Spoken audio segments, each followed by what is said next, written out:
Eu tenho uma palavra para você hoje. Uma palavra profética. Quem crê na palavra profética de Deus? Quem crê no profético de Deus? Quem vive o profético de Deus nesse lugar? Deus sempre levantou profetas. E Deus levantou os profetas. A época que os profetas estiveram mais na ativa no reino de Deus foi quando o reino se dividiu.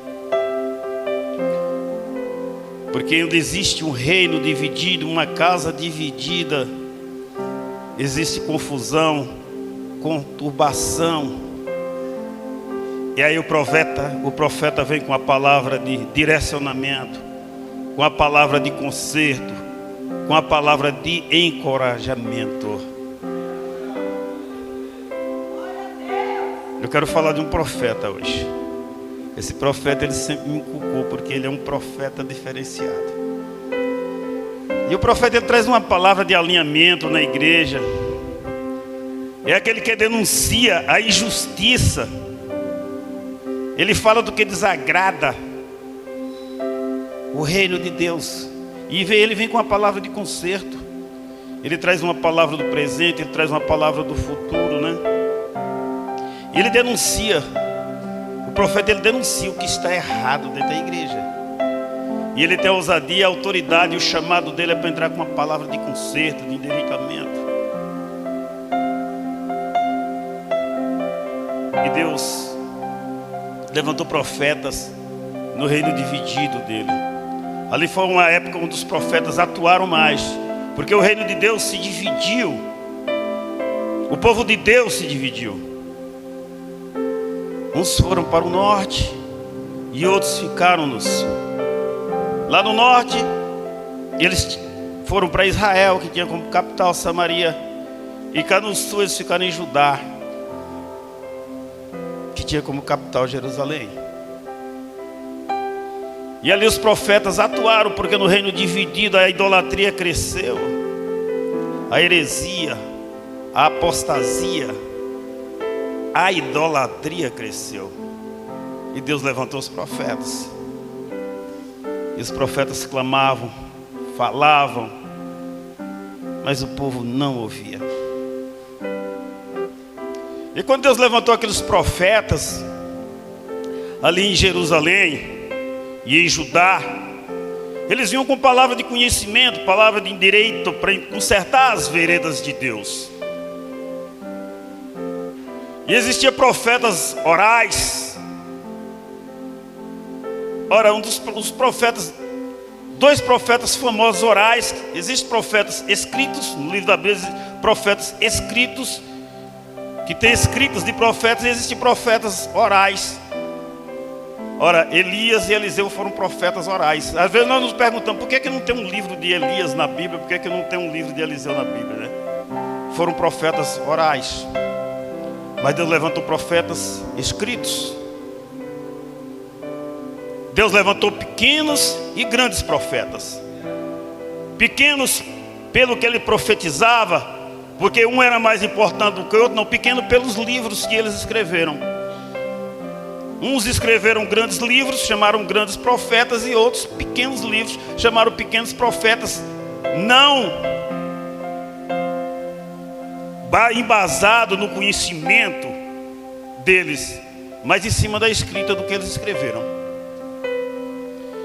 E tiveram grandes profetas como Isaías, Jeremias. Você vai ver que tem 5 grandes profetas na Bíblia, 5 livros de grandes profetas, 5 livros de 4 grandes profetas. Tem o livro de Isaías e tem Jeremias, com os 2 livros, que é o livro dele, Jeremias, e tem Lamentação de Jeremias. E vem mais 2 grandes profetas, que é Ezequiel e Daniel. E depois vem mais uma leva de pequenos profetas, que são 12 profetas. São pequenos profetas. E Deus levantou profetas antes do exílio do povo dele, durante o exílio e pós o exílio. Ali antes do exílio, os profetas atuaram em Judá e atuaram em Israel, Samaria. E durante o exílio, Deus levantou 3 profetas. Um profeta ficou em Judá, que era Jeremias, ficou em Judá. E 2 profetas foram levados para a Babilônia por Nabucodonosor e profetizaram no exílio. Um desses profetas ficou na casa, no palácio de Nabucodonosor, o profeta Daniel. E outro profeta foi para Tel Abib, às margens do rio Quebar, profetizar para os cativos, Ezequiel. E eu quero lhe falar hoje desse profeta famoso, que profetizou durante o exílio, em Tel Abib, às margens do rio Quebar, Ezequiel. Glória a Deus. Palavra de conhecimento. E depois do exílio foram levantados 3 profetas: Ageu, Zacarias e Malaquias. E hoje Deus levanta, até hoje Deus levanta profetas, porque dentro do ministério de Jesus tem um ministério de profetas. Amém? E quando Deus chamou Ezequiel, Deus chamou Ezequiel de uma maneira diferente. Eu não sei se vocês já chegaram a meditar no livro de Ezequiel. E que Deus sempre falava para ele, filho do homem, né? Deus sempre tratava Ezequiel como filho do homem. Eu não vou ainda pedir para vocês abrir a Bíblia, mas quando Deus chamou Ezequiel, diz a palavra de Deus assim em Ezequiel 1.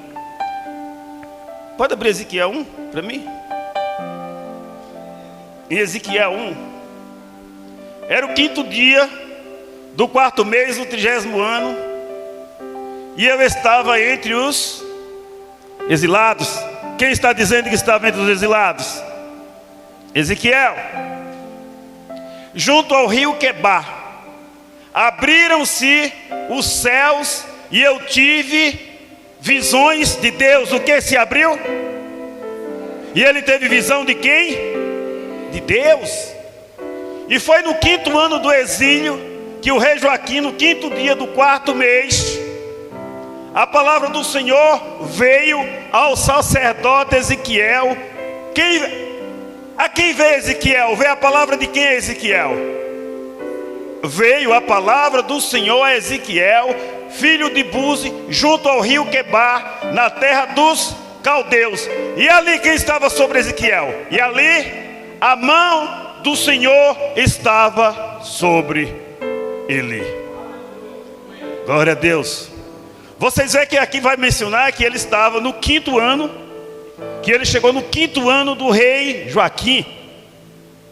Quando os caldeus levaram os judeus, o povo de Deus cativo para a Babilônia, quando levou toda aquela leva, na primeira leva, que levou todos os caldeus, levou o rei Joaquim naquela época.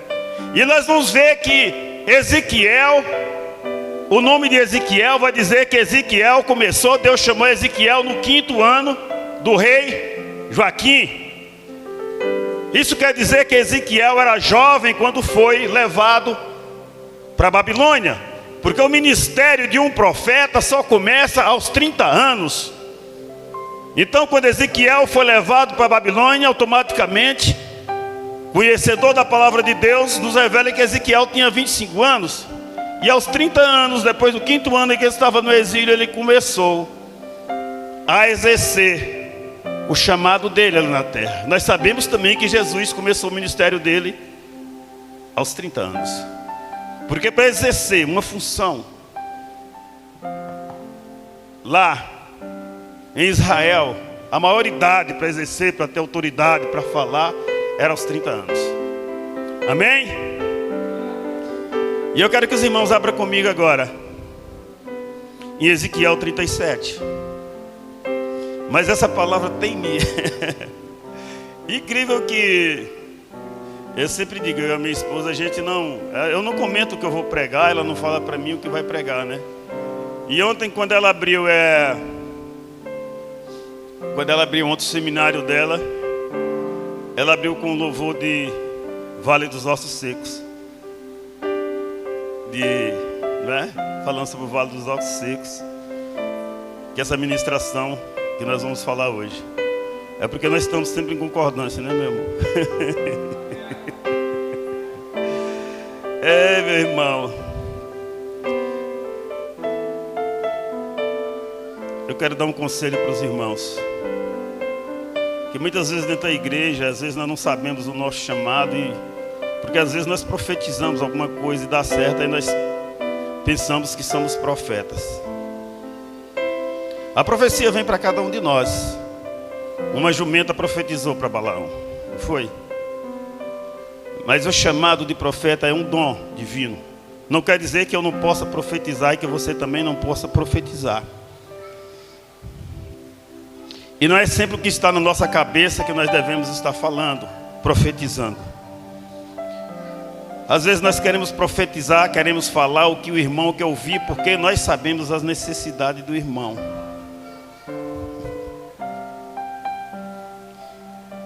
Eu quero te dar um conselho. Profetize só o que Deus determinar na tua vida. Fale só o que Deus mandar na tua vida.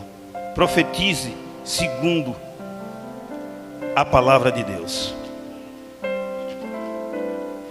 E a palavra de Deus diz que Deus chamou esse homem lá no capítulo 37. Deus chamou esse homem para uma missão que nós vamos mergulhar nessa palavra agora. Vale de ossos secos. E começa dizendo assim: a mão do Senhor estava sobre mim. Oh, caramanachei. A mão do Senhor estava sobre mim. E por seu espírito, Ele me levou a um vale cheio de ossos secos. Quem levou? A mão do Senhor estava sobre mim. E por seu espírito, Ele me levou a um vale cheio de ossos secos. Ele me levou de um lado para outro e pude ver que era enorme o número de ossos no vale e que os ossos estavam muito secos. E ele me perguntou: filho do homem, esses ossos poderão tornar a viver? E eu respondi: ó soberano Senhor, só tu sabes. Então ele me disse: profetize a esses ossos e diga-lhe: ossos secos, ouçam a palavra do Senhor. E assim diz a palavra do Senhor, assim diz o soberano, o Senhor, a estes ossos: farei um espírito entrar entre vocês e vocês terão vida. Porém tendões em vocês, e farei aparecer carne sobre vocês, e eu os cobrirei com pele, e porei um espírito em vocês, e saberão que eu sou o Senhor. E eu profetizei. Aí disse Samuel a Ezequiel: e eu profetizei conforme a ordem recebida. Enquanto eu profetizava, houve um barulho, um som de chocalhos, e ossos se juntaram a ossos, e se juntaram osso com osso. Olhei, e os ossos foram cobertos de tendões e de carne, e depois de pele, mas não havia o espírito neles. E a seguir ele disse-me: profetize ao espírito, profetize, filho do homem, e diga-lhes assim: diz o soberano, o Senhor, venha desde os quatro ventos o espírito, e sopre dentro desses mortos, para que vivam. Mais uma vez profetizei conforme a ordem recebida, e o espírito entrou neles, e eles receberam vida e se puseram em pé. E era um exército enorme. Então ele me disse: filho do homem, esses ossos são toda a nação de Israel. Eles dizem: nossos ossos se secaram, a nossa esperança desvaneceu-se. fomos exterminados. Por isso, profetize e diga-lhes assim, diz o Senhor. Mais uma vez o Senhor ordena ao profeta: ao meu povo vou abrir os seus túmulos e fazê-los sair. Trarei vocês de volta à terra de Israel. E quando eu abrir os seus túmulos e se fizer sair vocês, o meu povo, saberão que eu sou o seu Senhor. Porei o meu espírito em vocês, e vocês viverão. E eu os estabelecerei em sua própria terra. E então vocês saberão que eu sou o Senhor. Falei e fiz, diz a palavra do Senhor. É lindo, é maravilhoso, é divino, é majestoso. Os planos de Deus sempre foram os melhores para a humanidade. Quando Deus nos criou, quando Deus fez céu e terra, e Deus nos criou e Deus nos empoderou, e os planos de Deus, os melhores planos de Deus sempre foram para nós filhos, para a humanidade. Mas infelizmente nós sempre deixamos os planos de Deus para segundo plano. Os planos de Deus nunca são prioridade na nossa vida. Primeiro nós priorizamos os nossos planos através da nossa carne, do nosso desejo carnal. Nós queremos satisfazer primeiro a nossa vontade, como o irmão estava pregando aqui em dízimos e oferta, para depois darmos a sobra para Deus. Mas Deus é um amor ágape, é um amor incondicional, que Ele nos surpreende a todo instante. Mesmo sabendo da nossa desobediência, da nossa infidelidade, a aliança que Ele fez com nossos antepassados, Ele se faz cumprir até hoje. Porque a palavra de Deus diz que Deus não é homem para que minta, Jesus não é homem para que minta, nem homem para que se arrependa. Se Ele prometeu, Ele vai cumprir. Se Ele falou, Ele vai fazer. Esse é o nosso Deus. Eu quero dizer, irmãos, que às vezes nós entramos numa situação depressiva, uma situação desesperadora, uma situação caótica, uma situação que nós chegamos a entender e dizer e clamar que só a misericórdia de Deus para nos salvar e para nos tirar desse ambiente de tristeza, desse ambiente de angústia. Mas Ele está sempre pronto. Deus está sempre disponível. Deus está sempre de ouvidos abertos. Deus está sempre atento às nossas orações e às nossas petições. Muitas vezes Deus não nos leva a lugares belos. Muitas vezes Deus não nos leva a campos verdejantes. Deus nos leva a lugares tenebrosos. Deus nos leva a desertos. Deus nos leva em lugares que só Ele sabe, para nos tratar, para sarar o nosso caráter, para nos modelar, para nos aprimorar, para que possamos ser a essência dele aqui na terra. E muitas vezes nós não entendemos e perguntamos: por que, Senhor? Por que eu tenho que passar por tudo isso se eu sou filho? E eu quero dizer para você que quando nós sentamos e nós entramos aqui, que nós pregamos a palavra de Deus, eu estou pregando a palavra de Deus para você que é crente. Esse manual de Deus foi escrito para nós cristãos. Para quê, pastor? Para vivenciá-lo, para que nós venhamos praticar o que está escrito, para que nós venhamos viver o que está escrito, e através de viver o que está escrito, Deus nos chamou para ganhar o mundo,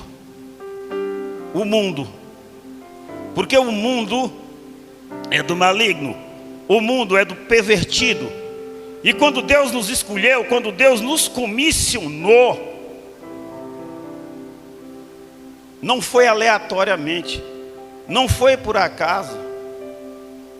Nós somos um povo escolhido, uma nação eleita. Eu costumo dizer isso. Então é necessário que passamos por um tratamento, por um alinhamento, para que venhamos exercer com sabedoria o que está escrito na palavra de Deus. Para fazer o que, pastor Edilson? Para ganharmos alma para o reino de Deus, porque o que nós somos aqui, nós somos embaixadores de Cristo aqui na terra. É necessário que você entenda que você é um embaixador de Cristo aqui na terra. E Deus está levantando os profetas dele. Existe uma unção profética sobre esse lugar. E a palavra de Deus diz, lá em Mateus 11:25, que nem só de pão viverá o homem, mas que o homem viverá de toda palavra que emana, que toda palavra que sai da boca de Deus. E Deus, quando Ele abre a boca, é para nos restaurar. Ele abre a boca para nos corrigir. Ele abre a boca para nos alinhar.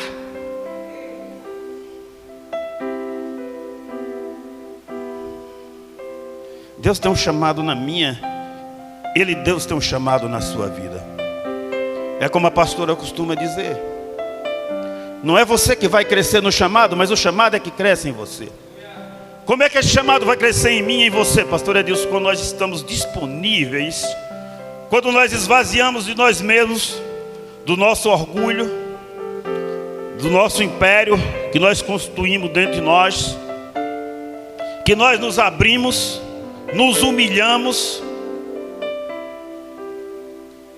nos esvaziamos de nós mesmos.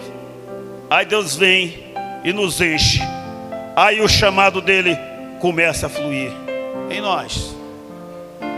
E eu quero dizer para você, Deus sempre Ele usou o homem. Deus, Ele usou sempre o homem. Ele vai sempre usar o homem para que seja manifesta a glória dele aqui na terra.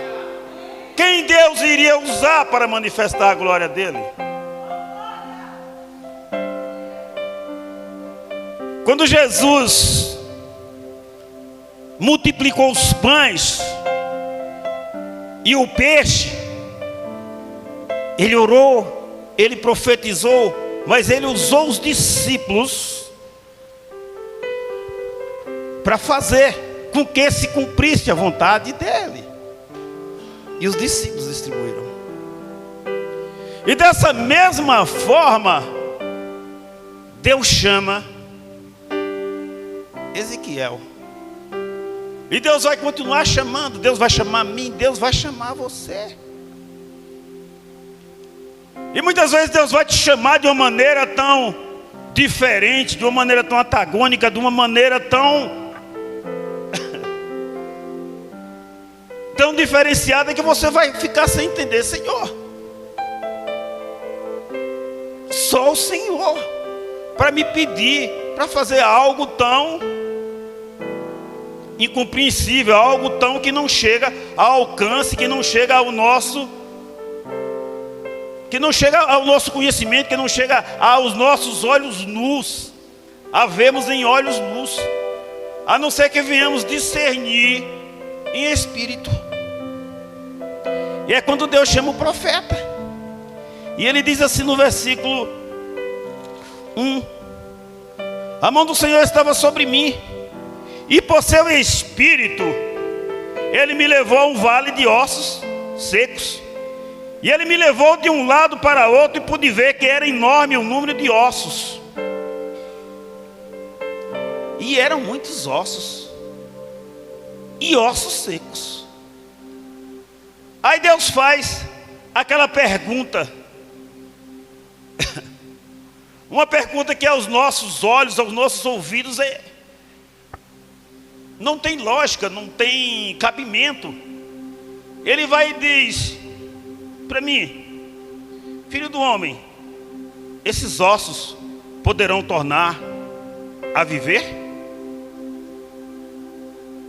Você já imaginou se Deus chega a mim, a você, e faz uma pergunta dessa? O que você responderia? O que você responderia se Deus chegasse a você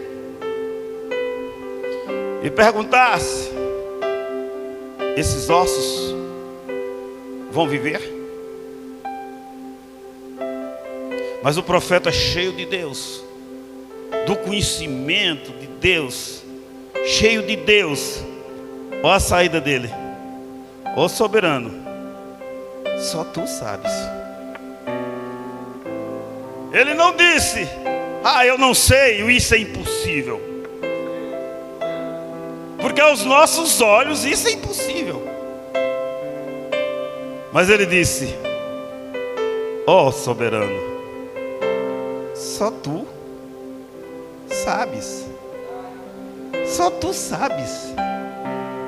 Só tu sabes, ó Deus, só tu sabes. Só tu sabes. Irmão, Deus sonda nosso coração. Deus sonda nossas intenções.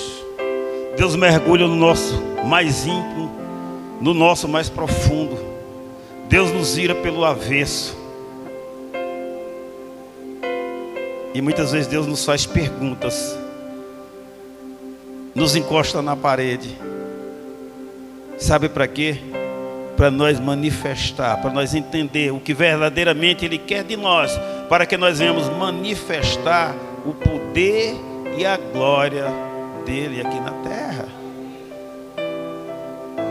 1 Timóteo 1,7 diz que Deus não nos deu um espírito de medo. Deus nos deu um espírito de ousadia, por amor a Ele. É necessário que nós venhamos nos encher dessa ousadia, mas com temor, com reverência a Deus, para exercermos o que Ele tem para fazermos aqui na terra. Ó Deus, ó Mestre, ó Soberano, existe coisa em nossas vidas que não sabemos, mas humildemente nós abrimos, desprendemos de nós mesmos e dizemos: só tu sabes, só tu entendes. Existe área em nossas vidas que só o teu poder, só a tua mão pode endireitar essas veredas. E é necessário que estejamos abertos para que o agir e o mover de Deus entre nessas áreas que necessitamos ser tratados e sermos curados. E continua a pregação. Aí vem lá no versículo 4. Então ele disse, quando ele falou: Senhor, só tu sabe, e Deus olhou para ele e disse: esse eu quero. Esse entendeu a minha mensagem. Esse não disse que não podia. Esse não disse que era impossível. Deus disse para ele: profetize a esses ossos e diga-lhes: ossos secos, ouçam a palavra do Senhor. Assim diz o soberano a esses ossos. E com autoridade determinada por Deus, o profeta abriu a boca e declarou aos ossos secos. Ossos secos. No versículo 6. E porém, no versículo 4 estava, no versículo 5, assim diz o Senhor soberano a esses ossos: farei um espírito entrar em vocês, e vocês terão vida. Porque quem nos dá vida é o Espírito. E ali ele profetizou. E quando ele profetizou, a palavra de Deus diz que ele obedeceu e ele profetizou, e houve um barulho. E houve um chacoalhar de ossos. E uma barulheira tremenda. E ossos, você já imaginou? Você já chegou a deparar com essa cena? Você num vale de ossos secos, e você profetizando, e ossos se juntando com ossos. Eu fico assim imaginando você profetizando, abrindo a boca com o poder que Deus está te dando, e você abrir a boca e dizer: ossos secos juntam-se, ossos secos vivam. E você vê aquele chacoalhar de ossos. Você vê ossos levantando, cabeça de um lado, pé do outro, braço do outro, e se juntando. E se juntando, e aquele chacoalhar de ossos, eles se juntando um ao outro. e formando, e formando, e formando, e formando, e se tornando a voltar à existência física humana. É profético, é forte,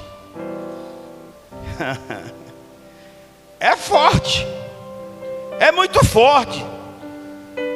Porém os tendões em vocês, e farei aparecer carne sobre vocês, e cobrirei com pele, e porei em vocês um espírito, e vocês terão vida. Então vocês saberão que eu sou o Senhor. Vocês saberão. E o profeta profetizou, e o profeta ouviu, e o profeta declarou. Aí ele disse, a seguir, no versículo 9: profetize ao Espírito. Os ossos se formaram, o boneco estava pronto, mas estava sem vida. Mas se juntaram, e ali estava um corpo humano, um boneco, prontinho. Aí Jesus volta, aí Deus volta e diz para ele, no versículo 9: profetize ao Espírito, filho do homem. Agora, filho do homem, profetize ao Espírito. E diga-lhe assim, diz o soberano Senhor: venha desde os quatro ventos, ó Espírito, e sopre dentro desses mortos para que vivam. E mais uma vez o homem de Deus obedeceu. E ele abriu a boca e profetizou. E conforme a ordem recebida, o Espírito entrou neles. E eles receberam vida e puseram-se de pé. E era um exército enorme. Olha, posso ouvir a salva de palmas para o Senhor? Você entendeu até onde chegou?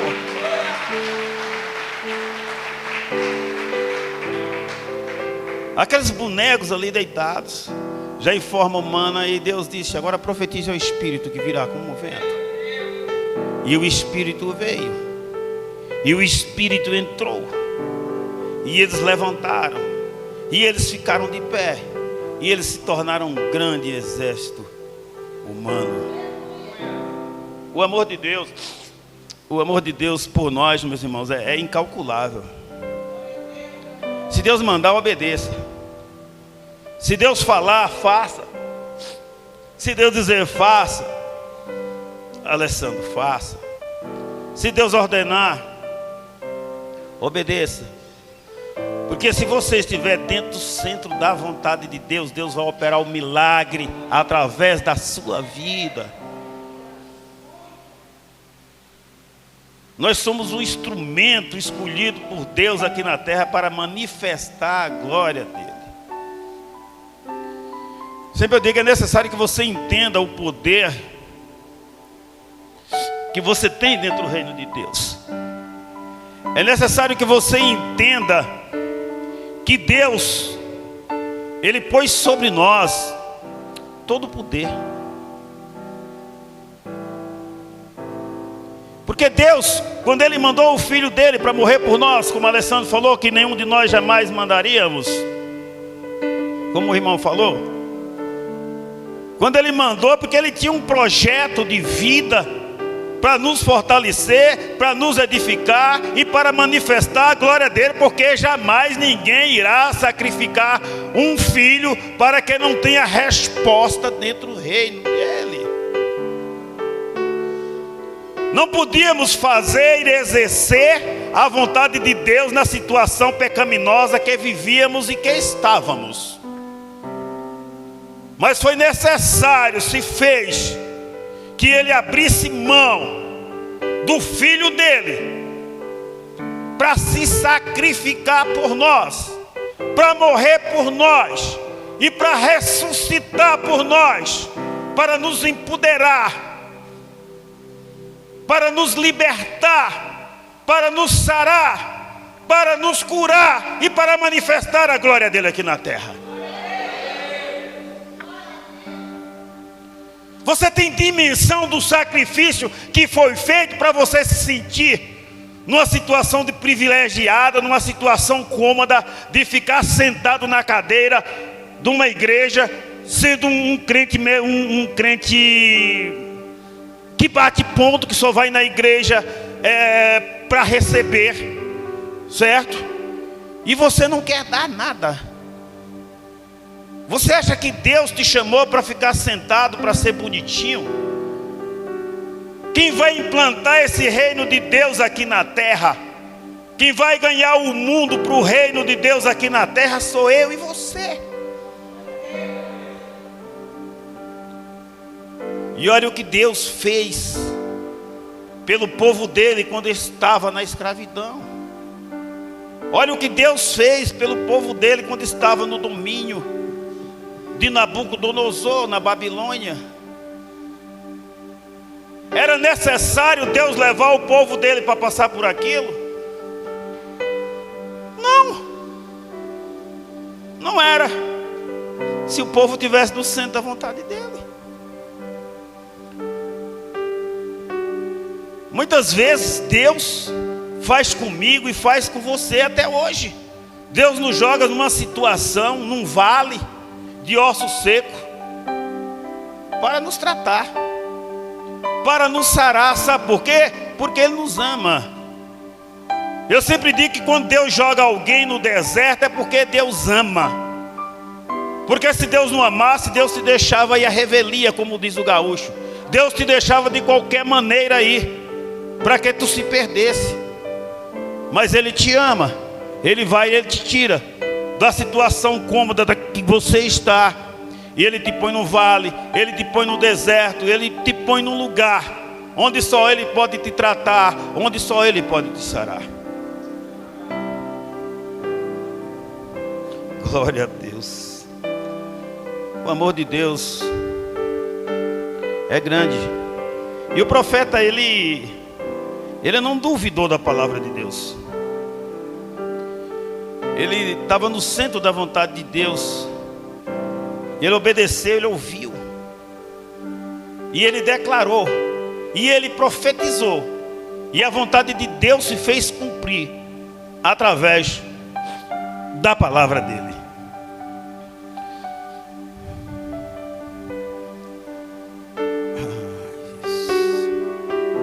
Oh, papai.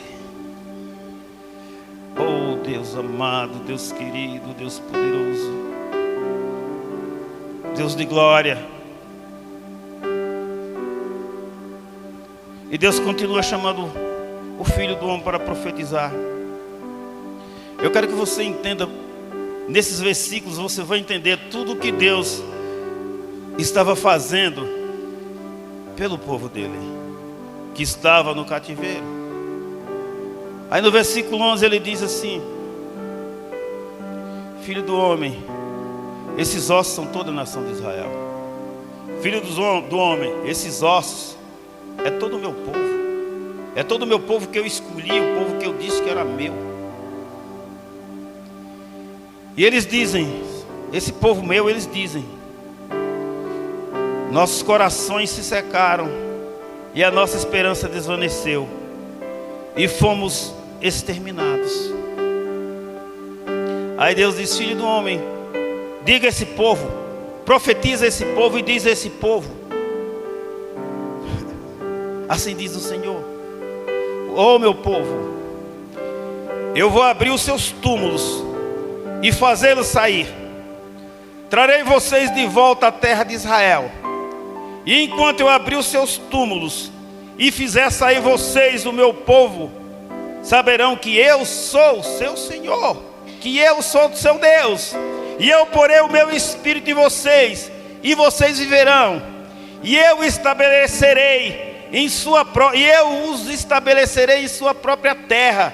E então vocês saberão que eu sou o Senhor. Falei e fiz a palavra do Senhor. Eu posso ouvir uma salva de palmas para Deus?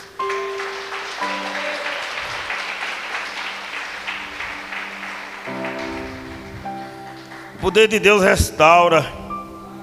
O poder de Deus restaura os mortos. O poder de Deus ressuscita. A palavra de Deus diz que quando Lázaro estava assim enfermo ali, E as irmãs de Deus chamaram Lázaro para ir até lá. E eles duvidaram, e a Marta falou: Senhor, ele está morto, está fedendo, não tem mais jeito. Aí Deus disse: Marta, não duvida, porque tu verás a minha glória. Não duvides, porque tu verás a glória de Deus. Porque nem só de pão vive o homem, mas vive de toda a palavra de Deus. E Deus chegou ali, e Lázaro já morto há 4 dias. Deus sempre usa o homem. Deus podia falar: sai pedra. Mas Deus disse: retire a pedra. Deus usou o homem para retirar a pedra. E eu preciso dizer para você que nesse momento Deus está retirando a pedra de tropeço da tua vida. Deus está retirando a pedra de tropeço da tua vida. E Deus disse: saia, Lázaro. E Deus está dizendo para mim e para você: saia desse ambiente de morte que você está. Você está vivo. Saia para fora desse ambiente. Saia desse ambiente de morte. Saia, Lázaro.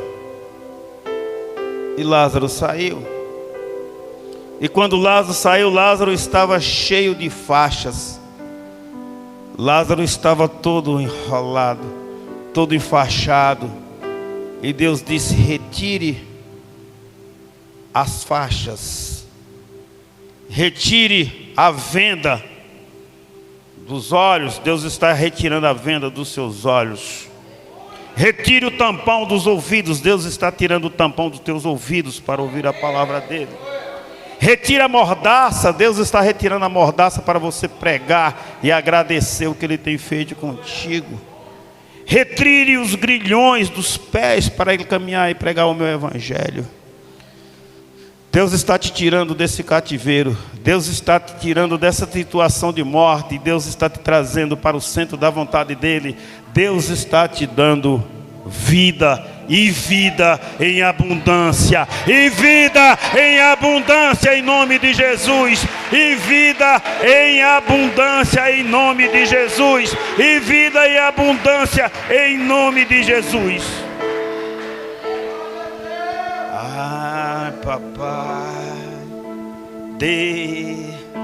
Romanos, Monique.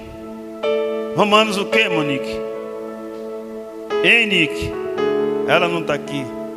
Romanos 8, leia comigo.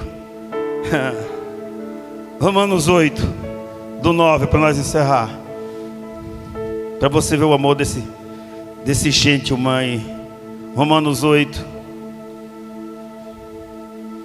9.